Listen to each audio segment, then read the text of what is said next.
Hello students, मैं विकास भोसले आपके अपने YouTube channel PCM tutorial classes में आपका हार्दिक स्वागत करता हूं। स्टूडेंट्स, कुछ ही दिनों में क्लास 12th के एग्ज़ाम स्टार्ट होने वाले हैं, तो आई होप सभी की स्टडी स्टार्ट हो चुकी होगी।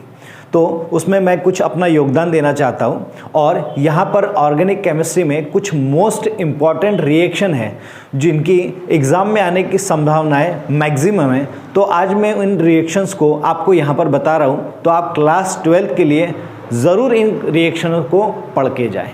तो स्टूडेंट्स, ये हमारी मोस्ट इम्पॉर्टेंट रिएक्शन है क्लास 11 के लिए भी, 12 के लिए भी और बीएससी के लिए भी। आने वाले एग्जाम में मोस्ट इम्पॉर्टेंट डेफिनेशन है ये। यहाँ लिखा हुआ है फ्रीडल क्रॉफ्ट अभिक्रिया। तो फ्रीडल क्रॉफ्ट अभिक्रिया होती क्या है? जब एरोमेटिक यौगिक की क्रिया, एरोमेटिक यौगिक मतलब जो चक्रीय संरचना बनाते हैं, उन यौगिकों को हम क्या कहते हैं? एरोमेटिक यौगिक कहते हैं। तो जब एरोमेटिक यौगिक की क्रिया निर्जल एल्यूमिनियम क्लोराइड की उपस्थिति में किसके साथ कराई जाती है? एल्किल हैलाइड के साथ कराई जाती है। तो एल्किल हैलाइड से कराने पर क्या प्राप्त होता है? एल्किल बेंजीन प्राप्त होता है।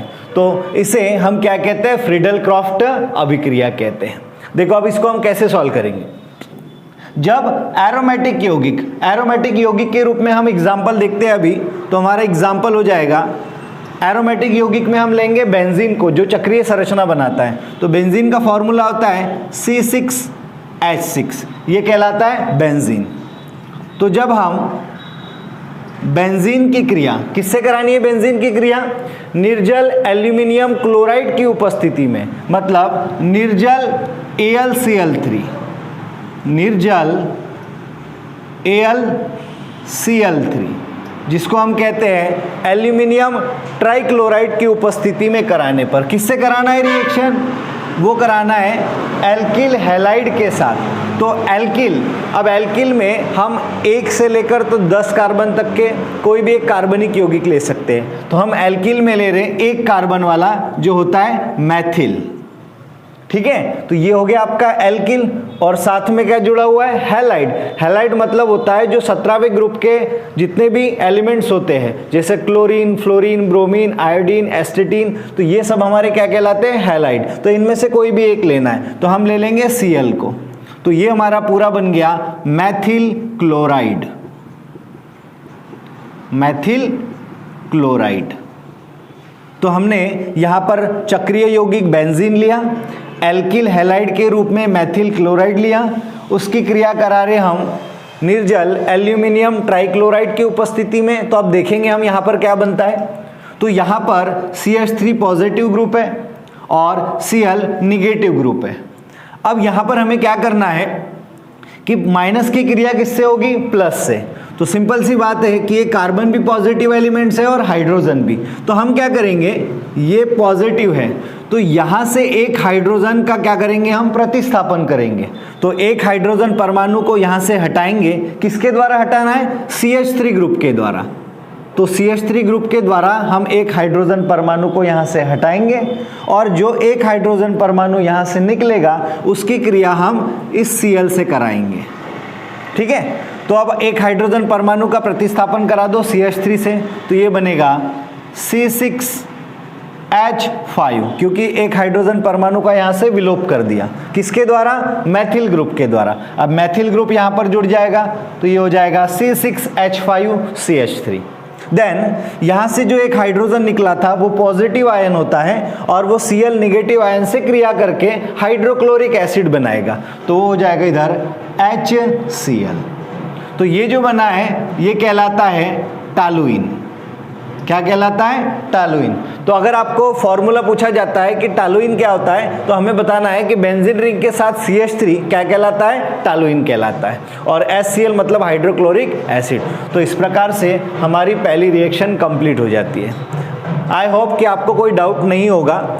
सिंपल सी भाषा में एक बार और रिपीट कर देता हूँ। सबसे पहले हमें एक एरोमेटिक यौगिक लेना है, जो हमने बेंजीन लिया, उसकी क्रिया एल्किल हैलाइड से कराना है। तो एल्किल में हमने मैथिल लिया और हैलाइड में हमने Cl लिया। निर्जल AlCl3 की उपस्थिति में उसकी रिएक्शन करना है। तो जब हम देखते हैं कि यहाँ से एक हाइड्रोजन परमाणु का हमने विलोपन किया, किसके द्वारा? CH3 ग्रुप के द्वारा प्रतिस्थापन किया उसका। CH3 यहाँ जुड़ जाएगा तो ये होगा C6H5CH3 जो टॉलुइन कहलाता है, और यहाँ का एक H इस Cl नेगेटिव आयन के साथ जुड़कर क्या बना लेता है? HCl। तो ये हमारी रिएक्शन कंप्लीट हो जाती है। ठीक है, चलो अब सेकेंड और मोस्ट इंपॉर्टेंट रिएक्शन है कार्बिल एमीन अभिक्रिया, जो 2020 और अनेक कई बार सालों में पूछी गई है। तो कार्बिल एमीन अभिक्रिया क्या होती है, इसको हम देख लेते हैं। देखिए इसमें क्या होता है, जब प्राथमिक एमीन को, तो हमें प्राथमिक एमीन लेना है यहाँ पर, उसकी क्रिया करानी है क्लोरोफॉर्म के साथ। किसके साथ? क्लोरोफॉर्म के साथ, और अल्कोहलीय KOH के साथ।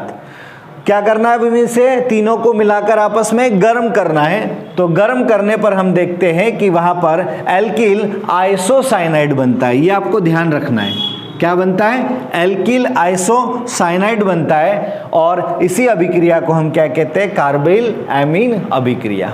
ठीक, चलो देखते हैं हम प्राथमिक एमीन। तो प्राथमिक एमीन के रूप में हम एक कार्बनिक यौगिक ले रहे हैं C2H5, और एमीन में हम ले रहे हैं NH2, तो ये बन गया हमारा एथिल एमीन। क्या बन गया? Ethyl amine. अब इसकी क्रिया कराना है हमें किसके साथ? क्लोरोफॉर्म के साथ। क्लोरोफॉर्म का फॉर्मूला होता है CHCl3, इसे हम कहते हैं क्लोरोफॉर्म, प्लस और क्या आएगा वहां पर? यहाँ आएगा अल्कोहलीय KOH के साथ, तो अल्कोहलीय KOH भी आ जाएगा यहाँ पे। ठीक है, अल्कोहलीय KOH किसकी उपस्थिति में कराना है? तो वो हमें क्या करना है? इसको गर्म करना है। तो इन तीनों को जब हम गर्म करते हैं तो देखेंगे अब क्या बनेगा। तो यहाँ पर लिखा है कि एल्किल आइसोसाइनाइड बनता है। एल्किल मतलब ये कार्बनिक यौगिक, साइनाइड मतलब होता है CN, तो हम उसका अपोजिट कर देंगे NC, तो वो कहलाएगा हमारा आइसोसाइनाइड। तो लिखेंगे हम C2H5, यहाँ से बॉन्ड को ब्रेक कर देंगे हम, तो बनेगा C2H5N, C2H5N, और यहाँ से भी हम बॉन्ड को क्या कर देंगे? ब्रेक कर देंगे। तो जहाँ से बॉन्ड ब्रेक होता है वहीं से जुड़ता है, तो C2H5N, और उसके साथ हम क्या जोड़ देंगे? C जोड़ देंगे। तो यहाँ पे हमने जोड़ दिया C। तो ये बन गया एथिल आइसोसाइनाइड।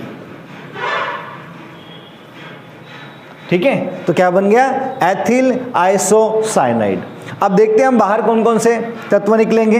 तो यहां पर देखेंगे K पॉजिटिव आयन है और Cl निगेटिव आयन है, तो ये दोनों आपस में क्रिया करके क्या बनाएंगे? KCl।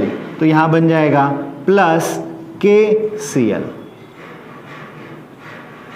पर आप यहाँ पे देखिए, बैलेंस करने के लिए हम डायरेक्ट यहीं पे बैलेंस कर देते हैं। Cl कितने थे हमारे पास? 3, तो यहाँ पर हम कितने लगा देते हैं? 3, तो ये हो जाएगा 3 KCl बाहर निकल जाएगा। तो यहाँ पर पोटेशियम आयन भी कितने हो चुके हैं? 3, तो यहाँ पर भी हम कितना लगा देंगे? इसको 3 लगा देंगे। ठीक है, अब बचा क्या है देख लो। यहाँ पर OH आयन है जो निगेटिव है, और क्या बचा हुआ है? H बचा हुआ है। ठीक है, और इसी प्रकार से यहाँ पर क्या बचा हुआ है? H बचा हुआ है। तो H और O ये दोनों मिलकर हमेशा क्या बनाते हैं? जल का निर्माण करते हैं। तो यहाँ पर प्लस क्या हो जाएगा? H2 हो जाएगा। ठीक है, अब इस रिएक्शन को बैलेंस कर लो।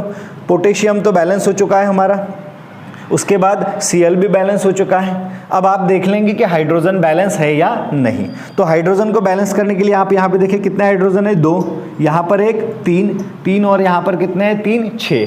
अब यहाँ पर कितने हैं हमारे पास? 2, तो हम यहाँ लगा देंगे 3, तो 3 दूनी कितना हो गया? 6।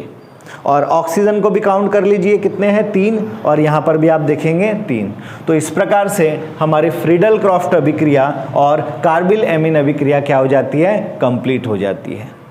और ये क्वेश्चनों को आप बिल्कुल एग्जाम में तैयार करके जाइए, इनकी आने की संभावनाएं अधिकतम होती है। अगर आपको वीडियो अच्छा लगा हो तो प्लीज़ इसे लाइक, शेयर और कमेंट करिए, और साथ ही साथ अपने दोस्तों को भेजना ना भूलिए, और इसे सब्सक्राइब कीजिए। Thank you.